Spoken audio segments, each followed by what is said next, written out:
पाकिस्तान में समुद्री तूफान तोकते का खतरा टलने लगा। समुद्री तूफान कराची से 1210 किलोमीटर दूर तूफान जोर पकड़ रहा है, मगर पाकिस्तानी साहिली पट्टी से दूर होकर गुजरेगा। बारिशों का इम्कान भी कम हो गया। शहर कायद में जुज़वी हीट वेव का आगाज, पारा 41 डिग्री को छू गया। 43 डिग्री सेंटीग्रेड तक जाने का इम्कान। आइंदा 2 रोज़ मौसम शदीद गर्म रह सकता है। महकमा मौसमियात के मुताबिक समुद्री तूफान के मरकज में 150 किलोमीटर फी घंटा की रफ्तार से हवाएं चल रही हैं। कल से 20 मई तक आंधी और बारिश मतवक्के।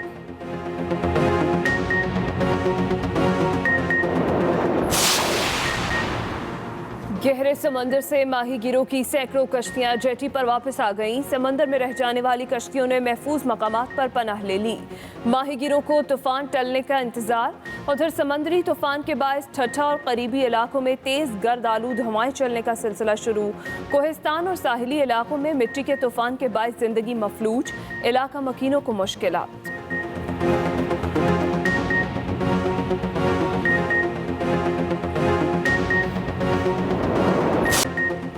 समुद्री तूफान भारत की रियासत केरला से टकरा गया। तूफान के बायस इलाके में शदीद बारिशें और तेज़ हवाएं। 2 अफराद हलाक हो गए। कई मकानों की छतें गिर गई। तूफान से मुतासरा इलाकों में बड़े पैमाने पर नकल मकानी जारी। समुद्री तूफान भारतीय रियासत गुजरात की तरफ बढ़ने लगा। भारत की 6 रियासतें मुतासर होने का खदशा। केरला, कर्नाटका, तमिलनाडु, गुजरात, महाराष्ट्र और गोवा मुतासर हो सकते हैं। भारतीय हुकूमत ने 9 रियासतों में वार्निंग जारी कर दी।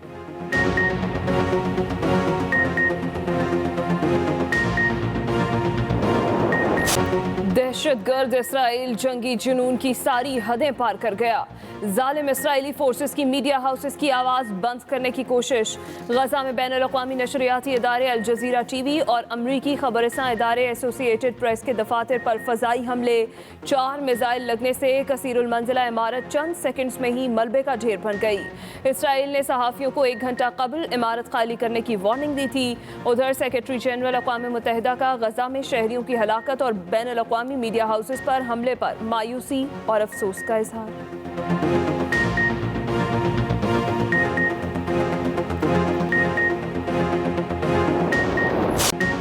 सफ़ाक इसराइल की मज़लूम फ़लस्तीनियों पर 7वें रोज़ भी वहशियाना बमबारी। आज सुबह गजा पर हमले में मज़ीद 23 फ़लस्तीनी शहीद, 50 ज़ख्मी। 1 हफ्ते से जारी फ़ज़ाई हमलों में 170 से ज़ायद फ़लस्तीनी शहीद और 1000 से ज़ायद ज़ख्मी। जवाबी कार्रवाई में इसराइल के 10 शहरी भी मारे गए। गजा में हर तरफ इमारतें खंडरात बनने लगी। गजा के हमास चीफ का घर भी इसराइली तैयारों की बमबारी से तबाह हो गया। अस्पतालों में तिब्बी सहूलियात का फुकदान, शोहदा की तदफीन में भी मुश्किलात। गजा पट्टी के ज़्यादातर इलाकों में बिजली की फराहमी मुअत्तल।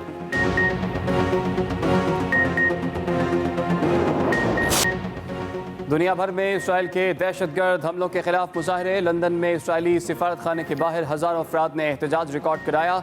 सिडनी और मेलबर्न में इसराइली बर्बरियत के खिलाफ मुजाहरा। स्पेन के शहर मैड्रिड की गलियां मुजाहिरीन से भर गई। जर्मन शहर बर्लिन में अवाम इसराइली सिफारत खाने के बाहर फ़लस्तीनी परचम लहराते रहे। इराक, ट्यूनिस में भी एहतजाज। कराची समेत पाकिस्तान के मुख्तलिफ शहरों में इसराइल के खिलाफ रैलियाँ निकाली गई।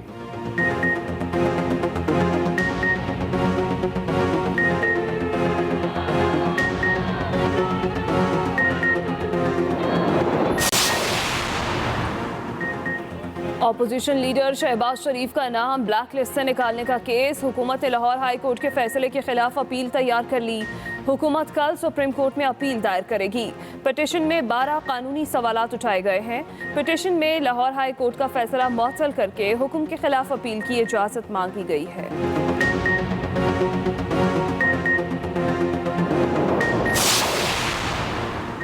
Rawalpindi ring road mega corruption scandal. Real estate players का मशकूक किरदार सामने आ गया। रिंग रोड का रुख तब्दील होने पर अरबों रुपए की मशकूक ट्रांजैक्शंस हुई।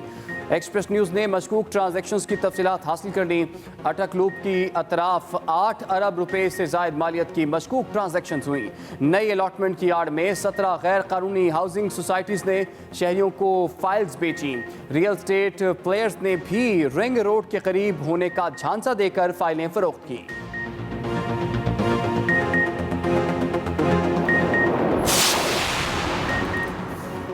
इमरान खान ने रिंग रोड मंसूबे में तब्दीलियों की खुद मंजूरी दी। तर्जुमान नून लीग मरियम औरंगजेब की वज़ीर आज़म पर कड़ी तनकीद, कहा यह तसलसल है कि चोरी का हुक्म दो, फिर दिहाड़ी लगाओ और फिर अफसरों को कुर्बानी का बकरा बनाओ। इमरान खान मंसूबे की मंजूरी देने के बाद अब किसको बेवकूफ़ बना रहे हैं? रिंग रोड मंसूबे में भी चालाकी से वही कुछ किया जो चीनी आटा स्कैंडल सब्सिडी में किया। अब जिम्मेदारान को गिरफ्तार किया जाए।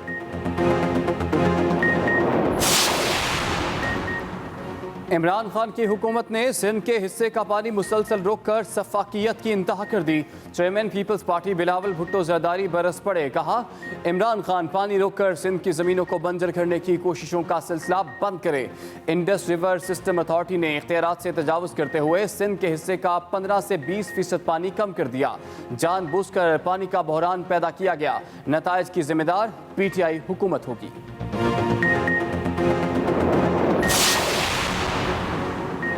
साबिक हुक्मरानों ने जनूबी पंजाब के अवाम को तरक्की के नाम पर धोखा दिया। अब शोबाजी का दौर गुजर चुका। वज़ीर आला पंजाब उस्मान बुज़दार की तनकीद, कहा ज़बानी जमा खर्च की जाली कारकर्दगी का शोर मचाया गया। 2.5 बरस में साबिक दौर की खराबियों और गलतियों को दुरुस्त किया। तहरीक इंसाफ की हुकूमत ने जनूबी पंजाब को उसकी तरक्की का हक वापस किया है। आइंदा से जनूबी पंजाब का सालाना तरक्याती प्रोग्राम अलहदा बनेगा।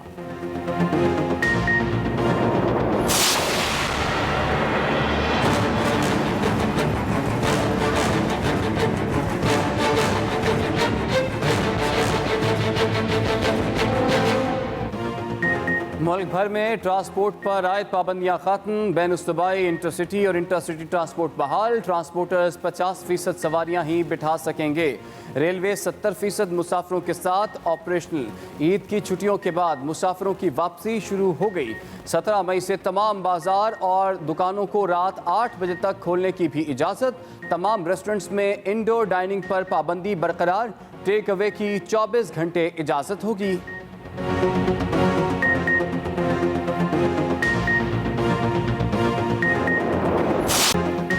लाहौर समेत पंजाब के मुख्तलिफ अजला में लॉकडाउन की मुद्दत बढ़ा दी गई। सूबे भर में लॉकडाउन 30 मई तक नाफिजुल अमल रहेगा। नोटिफिकेशन जारी।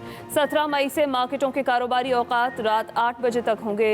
इंडोर और आउटडोर रेस्टोरेंट्स पर मुकम्मल पाबंदी। तमाम सिनेमा हॉल्स और थिएटर बदस्तूर बंद रहेंगे। हर किस्म के स्पोर्ट्स, सकाफती त्यौहार और शादी तकरीबात पर मुकम्मल पाबंदी आयद होगी। 21 अजला में मज़ारात बंद रहेंगे।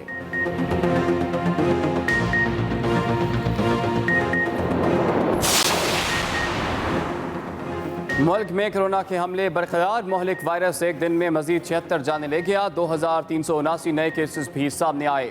NCOC के मुताबिक 30 साल से ज़ायद उम्र के अफराद के लिए वैक्सीनेशन की रजिस्ट्रेशन का आगाज़ हो गया। लाहौर में SOPs की खिलाफ वर्जी पर 182 मुकदमात दर्ज। 38 अफराद के खिलाफ कार्रवाई। मुल्तान में 13 कारोबारी मराकज़ सील। दुकानदारों और रेस्टोरेंट्स को जुर्माने। मास्क न पहनने पर 54 शहरियों को जुर्माना किया गया।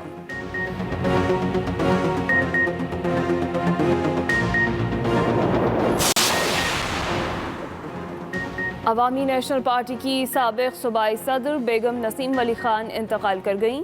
तर्जुमान ANP के मुताबिक 80 साला बेगम नसीम वली खान आर्ज़े क़ल्ब और शुगर की मरीज़ा थीं। नमाज जनाजा आज शाम 6 बजे वली बाग चारसदा में अदा की जाएगी। बेगम नसीम वली खान अब्दुल वली खान की दूसरी अहलिया थी। फ़न मुसव्वरी में अलग पहचान बनाने वाले मारूफ आर्टिस्ट जमील नक्श की आज दूसरी बरसी। जमील नक्श ने कैलीग्राफी के कई शाहकार तख्लीक किए और इस्लामी खत्ताती में खूब नाम कमाया।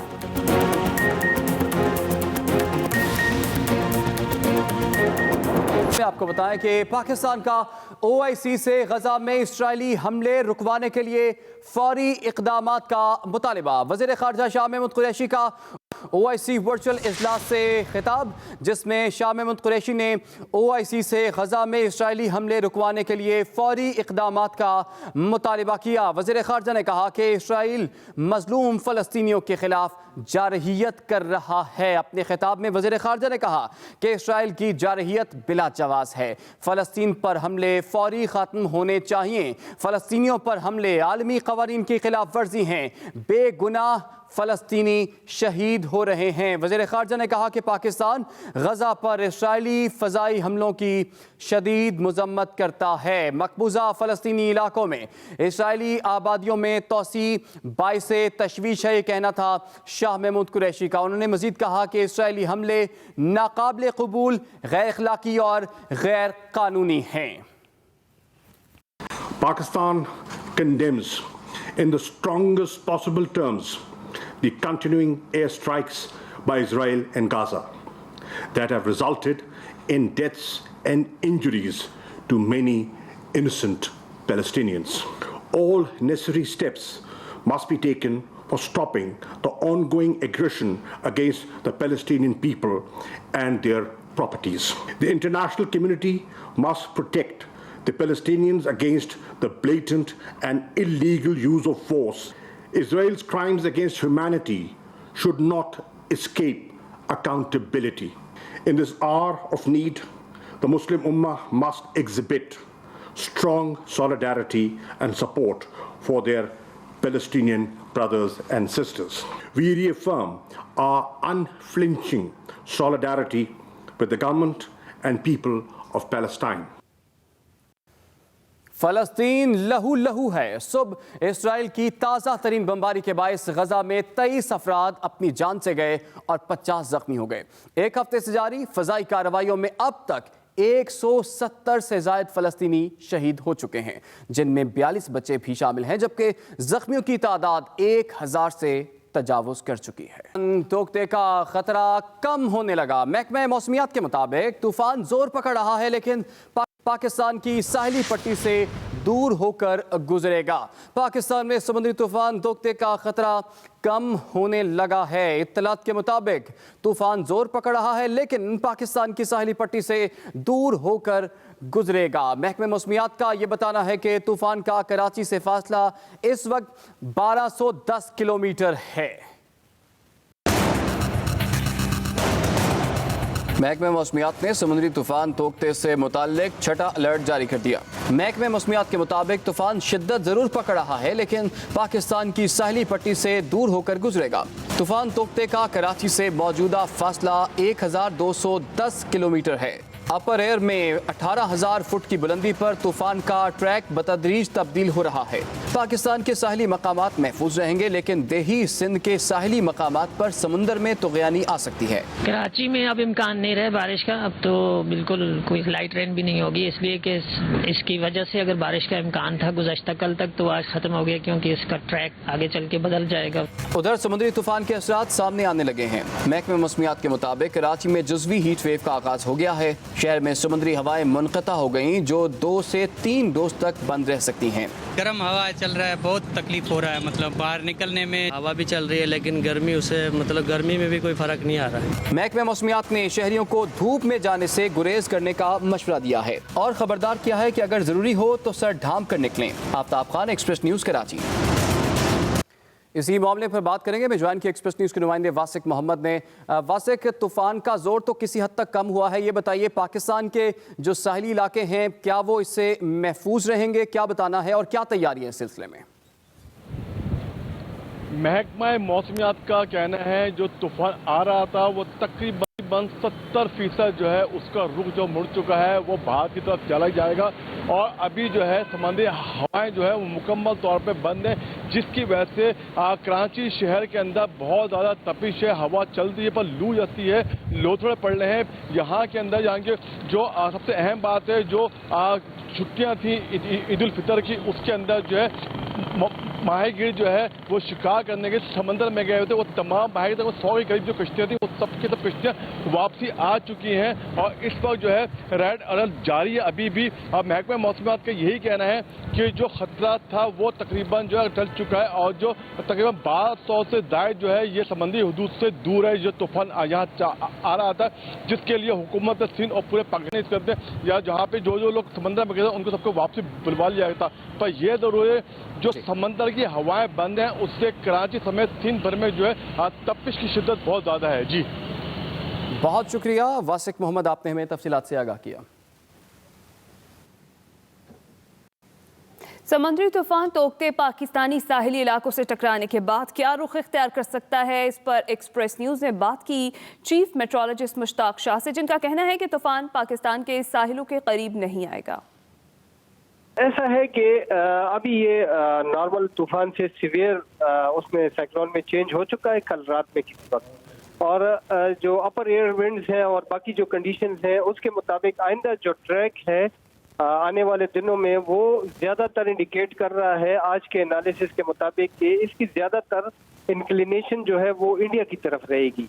मतलब कि हमारे तरफ जो हमारे सिंध के साहिली पट्टी है या कराची हो गया, इस साइड पर उसकी शिद्दत बहुत कम रह गई है। ज़्यादा हवाएं जो है वो हमारी नॉर्थ वेस्ट से चल रही हैं, तो आइंदा 2 दिन तक कराची में तेज हवाएं up to 25 kilometre per hour, up to 30 kilometre per hour चलने के चांसेस हैं, और गर्मी की शिद्दत बरकरार रहेगी आइंदा आने वाले 2 दिनों तक। समुद्री तूफान के बाइस माहीगीर समंदर में रह जाने वाले अपने भाइयों की सलामती से वापसी के लिए मुंतज़िर हैं। माहीगीर किस तरह अपने जज्बा ईमानी से तूफानों का सामना करते हैं, बताएंगे। इब्राहिम हैदरी में मौजूद हैं एक्सप्रेस न्यूज़ के नुमाइंदे काशिफ हुसैन। जी काशिफ। जी बिल्कुल यही सूरत हाल है। ये जज्बा ईमानी है जो माहीगीरों को बड़े बड़े तूफ़ानों का मुकाबला करने की हिम्मत फराहम करता है। इस वक्त ये मनाजिर तमाम कश्तियों पर देखे जा सकते हैं। ख़ास तौर पर दुआएं की जा रही हैं। माहीगीरों ने दुआओं के लिए हाथ बुलंद कर दिए हैं।